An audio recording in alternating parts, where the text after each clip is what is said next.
Friends, welcome back to my channel. आज मैं आप सबको दो कहानियाँ सुनाऊंगी, एक वानी की और एक पाखी की।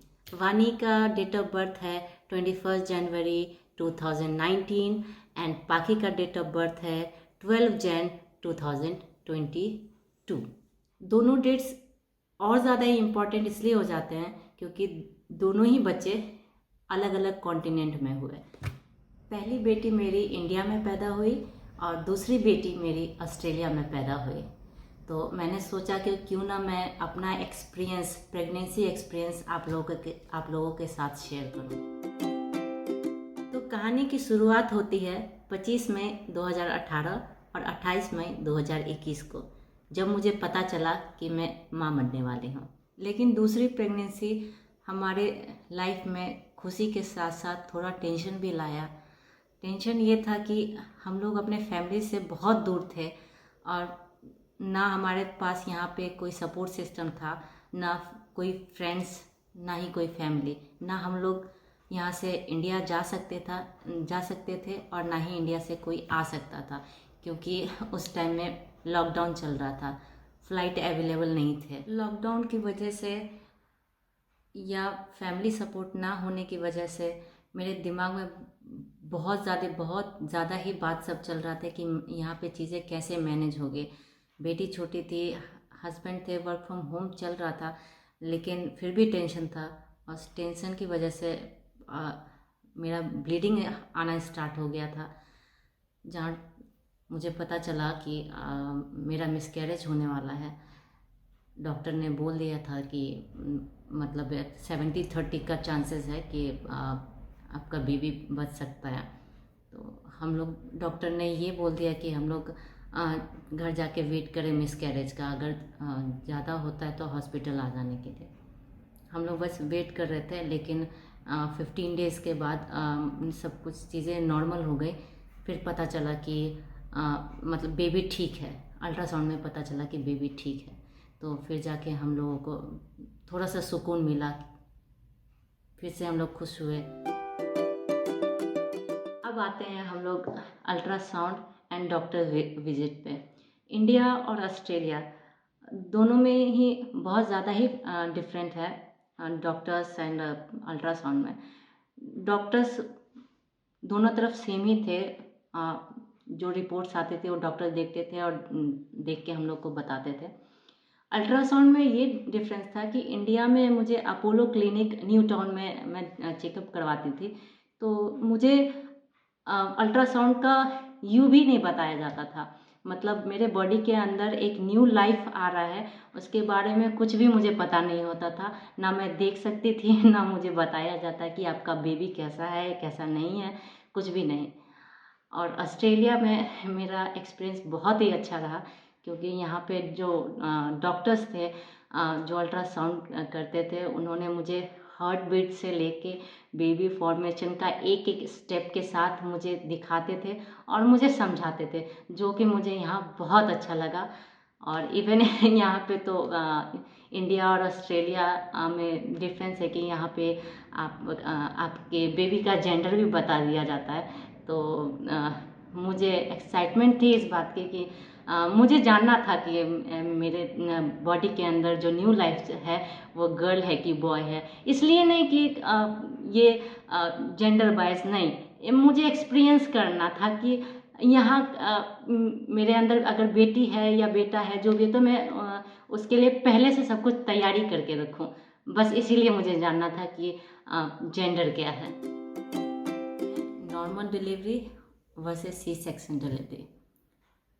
इंडिया में मेरा सी सेक्शन डिलीवरी हुआ था। रीज़न ये था कि डॉक्टर ने बताया कि अम्बिलिकल कॉर्ड बेबी के अराउंड 3 टाइम्स राउंड है, इसीलिए मुझे सी सेक्शन करवाना पड़ा।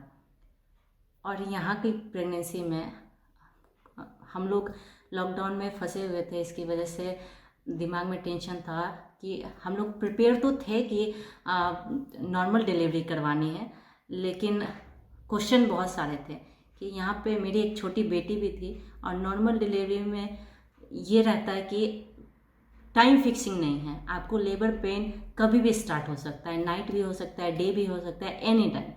और नॉर्मल डिलीवरी में आप कितना टाइम लगेगा पता नहीं, 2 hour, 3 hour, 4 hour, sometimes 15 hour, sometimes 36 hour, वो आप कह नहीं सकते।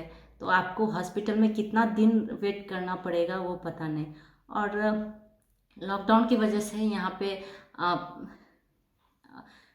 1 पर्सन अलाउ था डिलीवरी रूम में, कि हस्बैंड जा सकते हैं या पेरेंट्स हैं तो पेरेंट्स जा सकते हैं, जिनको भी आप अपने साथ ले जाना चाहते हैं। लेकिन सबसे बिगेस्ट हम लोग के पास क्वेश्चन था कि हम लोग अपनी बेटी को कहाँ रखेंगे, क्योंकि वो बहुत छोटी थी और हॉस्पिटल में छोटे बच्चों को डिलीवरी रूम में अलाउ नहीं था।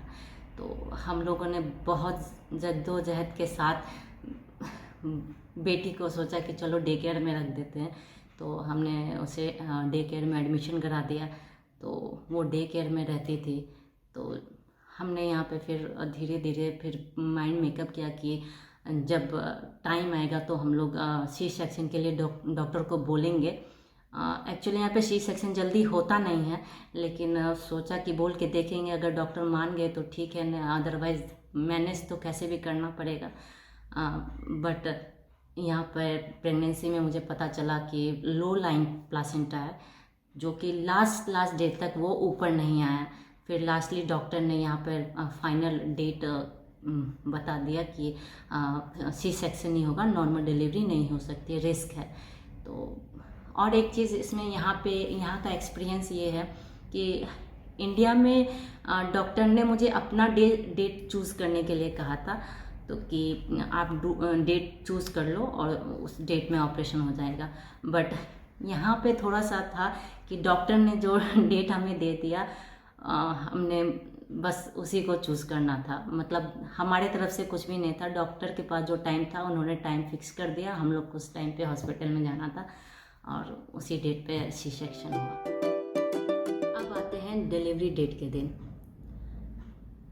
बैकपैक, इंडिया में मुझे बैकपैक की कोई ज़रूरत नहीं थी, हॉस्पिटल बैकपैक जैसे बोलते हैं, कोई ज़रूरत नहीं थी।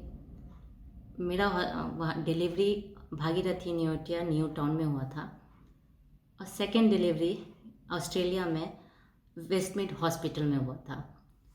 यहाँ पे मुझे थोड़ा बहुत बैग पैक करना पड़ा, जिसमें मेरा ड्रेस, बेबी के लिए ड्रेस, बेबी का डाइपर, बेबी के लिए मिल्क, वो मिल्क ज़रूरी नहीं था लेकिन फिर भी मैं लेके गई थी। बस यही सारी चीज़ें लेके जाना था। स्पेशली बेबी का ड्रेस और खुद का ड्रेस ज़रूरी था। एक्चुअली बेबी का इंडिया में मुझे कुछ नहीं करना पड़ा, हॉस्पिटल वाले बेबी के लिए क्लोथिंग भी अरेंज करके रखे हुए थे। एंड मेरे लिए भी मैंने हस्बैंड से मंगवाया था, बट हॉस्पिटल वालों ने अलाउ नहीं किया कि पेशेंट के लिए अलग से ड्रेस है, तो हमें हॉस्पिटल वाला ही ड्रेस पहनना पड़ेगा। और यहाँ पे मुझे स्टार्टिंग से ही कोई क्लोथ नहीं था। जब से सी सेक्शन हुआ उस टाइम से लेके कोई क्लोथ नहीं था मेरे पास।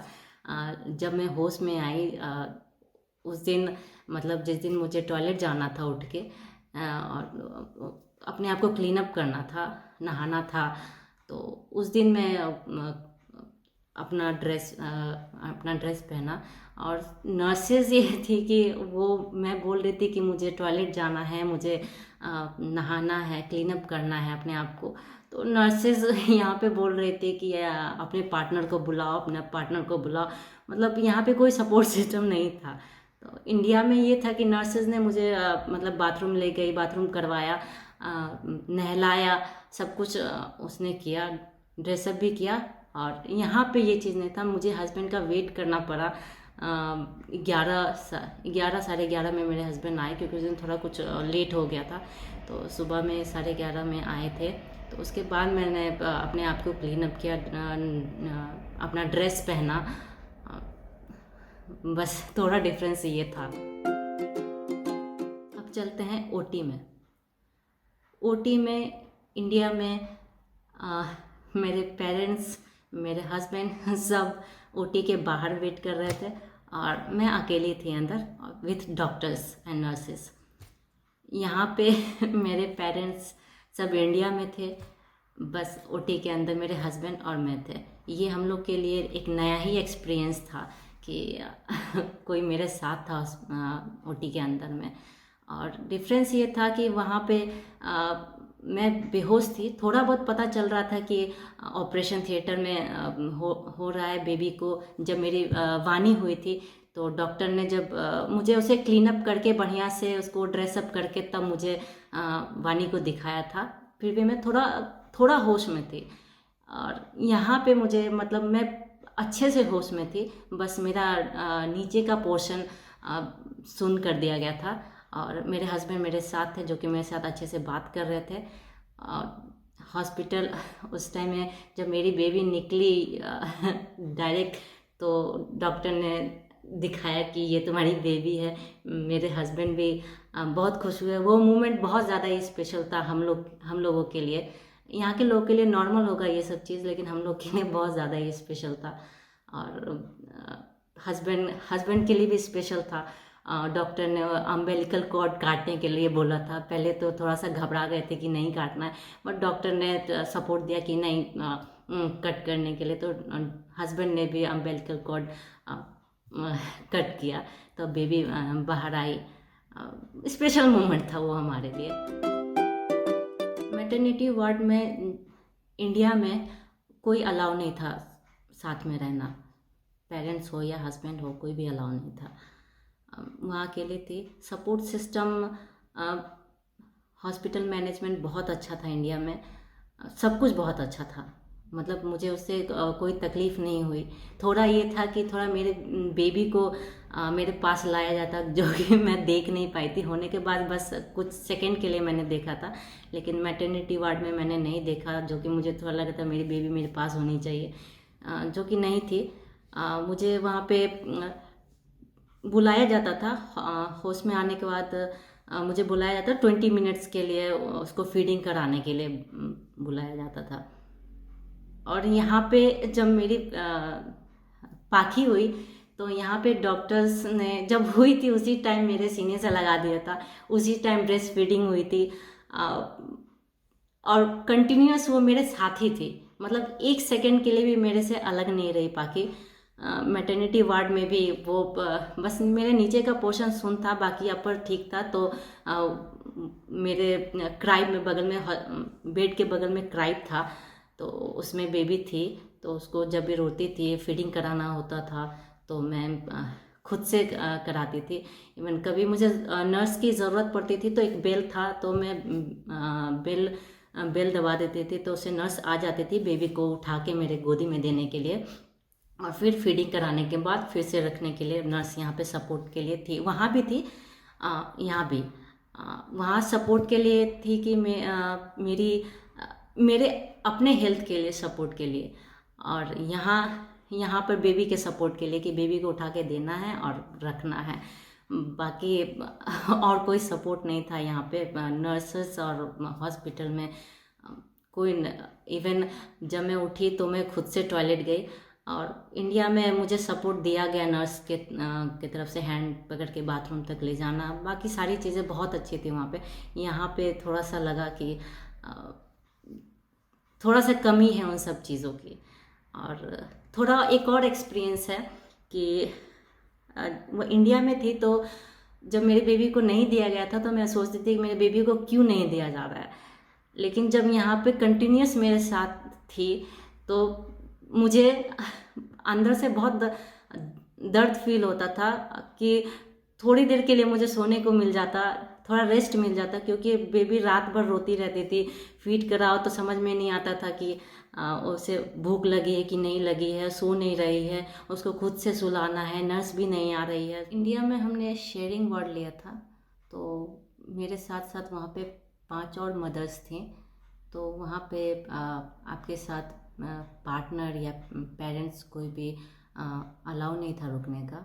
यहाँ पे भी हमने शेयरिंग ही लिया था वार्ड, लेकिन यहाँ पे शेयरिंग में भी प्राइवेट था, तो मतलब रूम बना हुआ था, तो उसमें सिंगल मैं ही थी और स्पेस था थोड़ा सा। वहाँ पे आपका 1 पर्सन अलाउ था रुकने का, ओनली 1 पर्सन। लेकिन मेरी बेटी वानी बहुत छोटी थी, उसको डे केयर भेजना रहता था, फिर वापस लाना रहता था, तो मेरे हस्बैंड रुकते नहीं थे। सुबह 9 बजे के बाद बेटी को डे केयर ड्रॉप करके 3 बजे हॉस्पिटल से फिर रिटर्न आ जाते थे वानी को लेने के लिए। तो बस इसी टाइम में हस्बैंड मेरे साथ रहते थे, बाकी टाइम वानी को देखने के लिए वो घर पे रहते थे। बस हमारा हॉस्पिटल डेज ऐसे ही चला। और इवन हाँ, यहाँ पे डे केयर की जो टीचर थी, वानी की जो टीचर है, वो बहुत ही हम्बल हैं और बहुत अच्छी हैं कि उन्होंने हमें सपोर्ट किया कि अपनी मर्ज़ी से बोला कि अपनी मतलब बेटी वानी को यहीं पे छोड़ देना, मैं देख लूँगी। और उन्होंने अपना टाइम टेबल भी मैनेज किया मेरे डिलीवरी डेट की वजह से कि वानी को वानी का डेट, मेरा डिलीवरी डेट और वानी का डे केयर को मैनेज करना उनके हाथ में था। तो उन्होंने अच्छे तरीके से मैनेज किया, तो हम लोग का हॉस्पिटल भी अच्छे तरीके से मैनेज हो गया। थर्ड डे मुझे इंडिया में पता चलता है कि मेरी बेटी को जॉन्डिस है। और यहाँ पे भी मुझे पता चलता है थर्ड डे कि मेरी बेटी को जॉन्डिस है। फ़र्क इतना है कि इंडिया में मुझे बताया तक नहीं गया। जब मैं डिस्चार्ज होने के लिए रेडी थी कि मतलब मैं खुश थी कि मुझे अब घर जाना है बेबी को लेके, लास्ट आवर में मुझे इंडिया में हॉस्पिटल में बताया गया कि आप नहीं ले जा सकते हैं बेबी को यहीं रोकना छोड़ना पड़ेगा, क्योंकि आपके बेबी को जॉन्डिस है, तो यहीं पर आपको रुकना पड़ेगा। या तो आप चले जाइए, बेबी को यहाँ पे उसका जॉन्डिस का केयर किया जाएगा। तो हम लोग को थोड़ा सा बुरा लगा कि हम लोग को यहाँ पे बताया क्यों नहीं कि बेबी को जॉन्डिस है। और यहाँ पे पता चला उसी एट अ टाइम बता दिया गया मुझे कि आपके बेबी को जॉन्डिस है, तो आपको फोटोथेरेपी की बेबी को दी जाएगी। तो मुझे यहाँ पे ऑप्शन दिया गया कि आप या तो हॉस्पिटल में बेबी के साथ रुकिए और आपके सामने में फ़ोटोथेरेपी किया जाएगा। आप मतलब मेरे फेस टू फेस, मतलब बेबी मेरे पास ही रहेगी, फ़ोटोथेरेपी भी यहीं पे होगी मेरे सामने में। और अदर ऑप्शन ये था कि आप घर चले जाइए और आपके साथ फ़ोटोथेरेपी वाली मशीन भी आपको दी जाएगी। आप फ़ोटोथेरेपी खुद से कर सकते हैं घर में, और आपको नर्सेज विज़िट करेंगे आपके बेबी के लिए, और आपका भी टेक केयर करेगी, नर्स विज़िट करेगी कि आप ठीक है कि नहीं है। तो ये एक्सपीरियंस यहाँ पे मुझे अच्छा लगा कि मेरे पास दोनों ही ऑप्शन थे।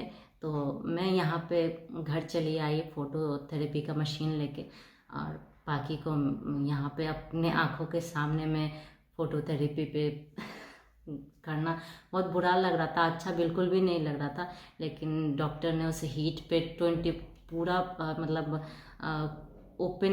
पूरा ओपन उसको उस मशीन पे रखना था, उस हॉट प्लेट था उस पे रखना था। मुझे बहुत बुरा लग रहा था, लेकिन रैप करके उसको रखना बहुत बहुत गंदा फील आ रहा था, लेकिन ज़रूरी था उसी के लिए। ये एक्सपीरियंस था। बेबी का यहाँ जो भी टेस्ट था, मतलब बेबी का हियरिंग टेस्ट होता है, कोई ब्लड टेस्ट होता है, या जिससे और भी टेस्ट से पता चलता है कि बेबी को कुछ और बीमारी है कि नहीं, या इन फ्यूचर या ऐसे कि कुछ बीमारियाँ ऐसी होती है ना कि बच्चों को 2 इयर्स के बाद ही पता चलती हैं। तो ऐसे ही कुछ टेस्ट था यहाँ पे भी करवाना कि आपके बेबी का ब्लड लिया जाएगा बोन मैरो से और टेस्ट किया जाएगा। तो सारे जो भी टेस्ट थे मेरे सामने में ही हुए। तो ये इस बात की तसल्ली थी कि जो भी कुछ हो रहा है मेरे आंखों के सामने में हो रहा है, और मैं देख पा रही हूँ सब चीज़ों को, फील कर पा रही हूँ। मेरी बेटी के साथ उसका ब्लड निकालना तकलीफ़ हो रहा था, लेकिन उसके लिए ज़रूरी था। तो एक्सपीरियंस अच्छा रहा। लास्ट में मैं बस यही बोलूँगी कि इंडिया वर्सेस ऑस्ट्रेलिया,